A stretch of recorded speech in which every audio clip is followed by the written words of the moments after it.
Update. Am I the a-hole for telling my parents off for always favoring my adopted sister over me? Original post. When I was 27, my parents, 51 and 49, adopted my newborn sister. She is deaf and learned to read lips incredibly well. She also got better grades and had more friends than me as a child. I had a few, while she was very social despite her disabilities, and my parents always called her the best gift they could have asked for. They favored her and gave her everything she asked for. They both made a lot of money and sent her to a very nice private school, while I went to a weekly funded public school 2 blocks from my house. When I was 11, I was made fun of and bullied by a kid in my class, and my father told me to toughen up. I went to a teacher later, who filed a report to the principal who didn't do much, and my father called me weak for going to my teacher about a bully. The birthday parties for me weren't really parties, just where I asked them to make my favorite dinner, and they reluctantly agreed. My sister received massive parties, where my parents typically got her around 10 expensive gifts on top of everything else. They funded her college education in full, while they told me to make do with the tiny bits of money they gave me for chores that I had been saving. More recently, they have asked me straight to my face why I wasn't as intelligent, social, and successful as my sister. Mind you, I make $20,000 more than her with no degree. Recently, she got engaged to a guy I'm currently good friends with, and even learned sign language for my sister early in their relationship. They held a dinner party where they openly talked about how they wished they had another golden child like my sister. They then asked me why I couldn't be like her. I got up and asked to talk to them outside. I told them that they were neglectful a-holes who never cared about me and that they were bad parents. I then argued with them further, and they said they were simply trying to make her feel better about her disability. By the end of the argument, they admitted they never wanted a son and always wanted a child that would impress people and make them look good. I left angrily and told my best friend about it, who said that it was good that I stood up to them. However, the rest of my family, excluding my sister, believed that I was an ungrateful, whiny bitch who never appreciated what I had. Of course, this is after years of my parents telling them lies, and after they told them a twisted version of the conversation. Am I the a-hole for losing it at my parents for treating my sister much better than me for years and thinking of me as less than her? Now for the top comments before reading the update. This entire thing is a harrowing read, but this line absolutely floored me. By the end of the argument, they admitted they never wanted a son and always wanted a child that would impress people and who would make them look good. Holy crap. Screw your parents, dude. You deserved so much better growing up. And I'm so sorry you ended up with 2 absolute devils who have their heads wedged so far up their own behinds. You are absolutely, unequivocally not the a-hole. I told my sister what they have said. She seems to believe me and says that she is definitely going to talk to my parents about what they said. She also apologized for being so ignorant to the neglect that I faced. Even if most of my family hates me, I still have one person who believes me, which makes me feel better. That's great to hear, dude. And if it means anything, I believe you as well. I have friends who grew up with parents like this, so I know it can mess you up. I'm glad you stood up for yourself and that your sister seems to understand. I believe you too. As a mother to 2 beautiful kids, one of each, male and female, I am completely disgusted by your parents. You sound like an amazing, intelligent, compassionate, warm, loving young man. Shame on your parents for failing at everything as far as you're concerned, but mostly for not being super proud of the well-rounded man you've become despite their complete lack of parenting. I'm beyond proud of you and hope the rest of your days more than make up for the happiness and love you missed out on growing up. Not the a-hole. Your parents' answers were narcissistic. The reason to have children is not so they will make you look good. You deserved better than this. It sounds like nothing you do would be good enough for them. Thanks. I've been trying to tell some family members the truth, but because they have known my parents longer, they trust their story more. Only a couple believe that both of us are wrong instead of me being in the wrong. Ask them for evidence that you're wrong. Tell them you'll eat your words if they can produce a single photo or video from a birthday party they had for you. a single receipt for something nice they bought you, a single bank transfer for tuition. Ask them why you never went to private schools. Good idea. I'll send a group email to all of them tomorrow. I'm going to sleep now. Now for the update. I followed the advice of some people in the comments and sent an email to my relatives. I told them they didn't have any proof that I was ungrateful and unappreciative for what I had, except for my parents' word, which wasn't much. I also asked why they never came to a single one of my birthday parties, why I went to a much worse school, and why I spent so much time in my room when they came to visit, something I really didn't mention in my first post. My parents wanted me upstairs in my room for about 75% of all visits, because they said they were embarrassed by me. I also had my sister vouch for me, saying they only wanted a golden child. About half of them believe me now. Some still can't decide who's in the right. And some are saying that it's reasonable to want a perfect child, and that kids are nuisances, and that my parents were 100% in the right. I also determined that my sister had to know something was off.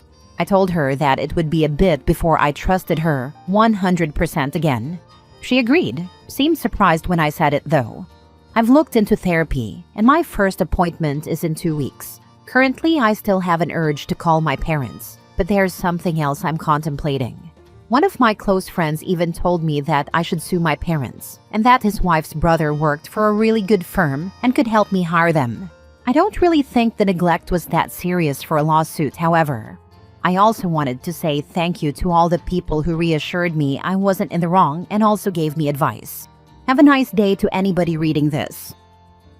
Some are saying that it's reasonable to want a perfect child, and that kids are nuisances, and that my parents were 100% in the right. Then don't have kids if they are nuisance. OP, you're not the a-hole here in any way. Your sister has your back. Go low to no contact with your parents if you can. And who wants a perfect child anyway? Nobody's perfect. If you think someone is, then you're probably blind or ignorant to their faults. I had a baby last year, and so many people act like normal baby stuff is bad behavior. Like, dude, she's growing mouth bones. I would be in a bad mood too. OP, I would totally go no contact with them. They admitted that they never actually wanted you, so give them what they want. You are no longer their child. They will never hear from you again. I totally agree with this response. They are awful parents. Just awful. How can you do that to a child? Go no contact. You do not owe them anything. When in their old age they come to you to be looked after, say no. Just tell them you adopted new parents. It worked out so well for your sister. Maybe it's time you found someone to love you too. Next story. Am I the a-hole for telling my parents they became liars the second they started fostering their adopted daughter? My parents started fostering when I, 19 female, was 6. My younger brother was 3 at the time. I never had a problem with it. It was normal, and I got along with a lot of the foster siblings who came to live with us. This then changed with Amy. I met Amy in 2nd grade. She was new to my class, and we just did not get along. I remember other kids saying she was mad at me, and I had no idea why. We only knew each other for a few days at that point. I remember thinking if she was mad at me for nothing, then I was mad at her. So we clashed a lot. Then in 3rd grade, she started bullying me. She'd throw my lunch on the floor and step on it. She'd make up lies about me farting to get other kids to make fun of me. And she told the teachers she wouldn't sit or work with Freaky Eye. I have a scar across my left eye. She'd also say I was evil like Scar from The Lion King. The scar gave her plenty of ammunition, and eventually, I became very self-conscious about it. My parents knew about the bullying, and they were called in to speak to teachers and the principal. Turns out Amy was a foster kid. Guess who decided to take her in? My parents. We were 10. My parents decided to adopt her. They were asked how I felt about it by a lot of people. They lied and said I was good with it and excited to help Amy and get along with her better. It was a lie. I screamed the house down when I found out and begged my parents not to. My brother didn't like Amy either. She had used him against me so many times at school, and he knew about it.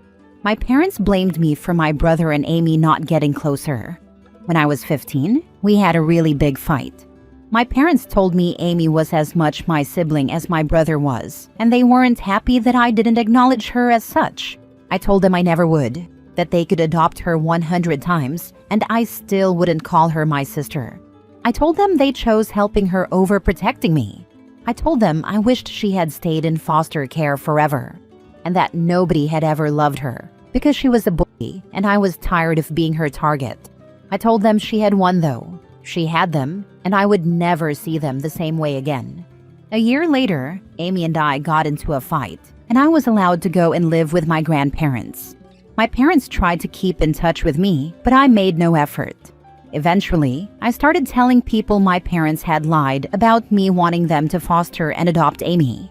People treat my parents differently as a result, and they confronted me about this 3 weeks ago. They showed up at my grandparents and said we needed to talk. They mentioned me calling them liars, and I said they were, and that they became liars the second they started fostering Amy. My parents told me I had such a selfish outlook on the situation.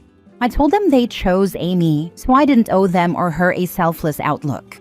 Am I the a-hole? Now for the top comments. Not the a-hole. Your parents did you a grave disservice when they chose to adopt Amy over your protests and then lied about it to cover up the fact that you hadn't wanted her in your family because she bullied you. That just stinks. Your outlook on this isn't selfish, it's self-defense. The only thing you owe is to yourself, to make yourself a life you will enjoy and thrive in. I'm glad you got out of the situation as soon as you could. You don't owe your parents anything, including your own lies to make them look better for having lied themselves. Yeah, to bring in somebody that mean to your daughter is not an act of a sound mind. They made her house hostile knowingly, and then had the audacity to act mad when OP left and told the truth. Not the a-hole at all. I think the parents must have some sort of savior complex. Why else would anyone bring your child's bully into your home? Not the a-hole. Your parents are narcissists who prioritize the feel-good emotions and social currency they get from fostering over the feelings of their own children.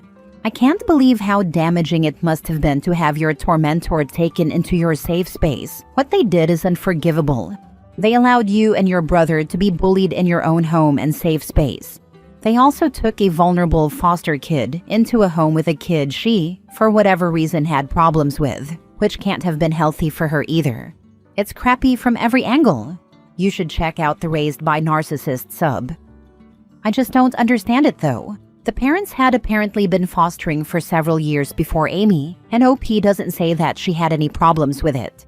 To then decide to foster and then adopt OP's tormentor and bully seems downright malicious, when they could have continued to happily foster any of the many other kids in need of foster families. When you're more obsessed with looking good than doing good, this makes sense. It looks good when you adopt and reform your daughter's bully because you recognize that she was acting out because she needs a family. And the whole bullies to friends trope garners a lot of positive attention, especially now since it's bullies to sisters. They expected OP to be a doormat and play along. Last story. Am I the a-hole for demanding my parents not include my adopted siblings when we go out to dinner for my birthday? 5 years ago, my 15 male parents adopted 2 of my siblings. I'll call them Cassandra, 17 female, and Layla, 15 female. 2 years ago, Luke, 2 male, their biological younger brother, absolute light of my life, best boy, was born and surrendered, so he was placed with us too. Since they were adopted as preteens, a major priority for my parents was bonding with them 2-on-3. And they go to a lot of bonding things. They're constantly bouncing between adoption therapy, family therapy, and every single bonding thing they can find. Which feels weird because I'm also part of the family. I'm only included once in a while, usually to be told I need to be less of a show-off. They also take them out after individual therapy, which I 100% support, and would never admit to being jealous of IRL, but God, I'm jealous of it. I know it's not the same, but I had 6 bouts fencing over the summer, and it was a miracle that they attended to. Which did not include the last fight or the family day. At least come for the catharsis of seeing me get whacked with a sword. Sometimes, circumstances demand that I'm there, and I moved my schedule to make this happen more often. At first, they let me hang to the side, but then they asked that I step back so I'm not engaging with whatever it is they're doing with my sisters, because the bonding activities are supposed to be for them. Last night, I told my parents that I wanted them to do things with me, alone, that they were wildly favoring my siblings over me, and I wanted to have dinner on my birthday with only them. They didn't take it well and threatened to send me to therapy. We ate in silence for a few minutes. I tried to tell them I won the season-long bracket, and they emphasized how much it was not a time to be bragging or doing anything except apologizing. They said my siblings are traumatized and in need of more support. They also accused me of believing my siblings aren't real, just because I wanted to have some time with my parents, where it wasn't about my siblings. After dinner, Layla said she thought it was a good idea and suggested we go out as a family, but pay attention to me in particular for the whole week. That sounds incredibly embarrassing, but amazing. I'd adore that, especially since I want to hang out with my sisters more anyway. Cassandra, though, pulled me aside and said that I had always been a spoiled a-hole, but that this was like a healthy man demanding stitches from a poorly stocked first aid kit because everyone else had them and he wanted to feel special. She said I should take a step back and realize that that was an awful thing to ask. I'm split between wanting to run away so my family doesn't have to deal with me and sinking into the comfort of self-pity. I just want my own parents, or my own siblings or somebody, to genuinely care about how I feel or be glad when I do something well. Not the a-hole. Trauma healing is not a poorly stocked first aid kit where supplies only go to those most in need. Requesting one birthday dinner with only your parents, so you guys can chat, is not a rude thing to ask. It's not like you were expecting every week or something, just one meal out of the whole year.